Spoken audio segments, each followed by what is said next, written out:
बढ़ते आगे, पूर्व कैबिनेट मंत्री मुख्तार अब्बास नकवी को 2 दिवसीय दौरे पर शुक्रवार शाम रामपुर में देखा गया, जहां मुख्तार अब्बास नकवी ने भारत में हो रहे G20 के आयोजन की सराहना की। वहीं घोसी उपचुनाव में बीजेपी की हार को लेकर कहा कि उपचुनाव में मतदान का मूड, माहौल और मुद्दा बिल्कुल अलग होता है। इस चुनाव में मतदाता किसी सरकार को बनाने के लिए या सरकार को हटाने के लिए अपने मत अधिकार का इस्तेमाल नहीं करता है। वहीं उन्होंने विपक्षी गठबंधन इंडिया पर चुटकी लेते हुए कहा कि उनके पास नेतृत्व का टोटा है और नीतियों में खोटा है।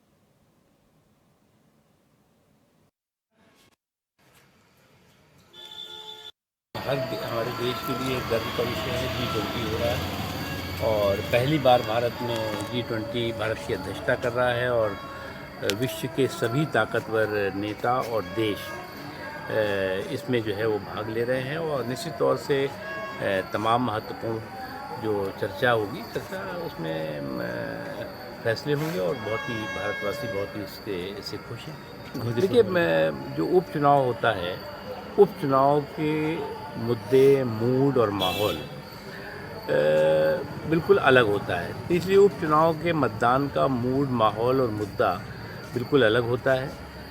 जो मतदाता है वो किसी सरकार को बनाने के लिए या सरकार को हटाने के लिए अपने मताधिकार का इस्तेमाल नहीं करता, बल्कि मुख्यतः स्थानीय मुद्दों पर आधारित उसका मताधिकार जनरली होता है।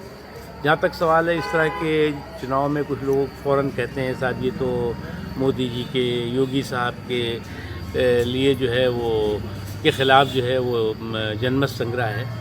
तो भैया, इस देश में हर महीने कहीं ना कहीं चुनाव होता रहता है और चुनाव में कोई हारता है, कोई जीतता है। इस तरह के उपचुनाव में तो वो जनमत संग्रह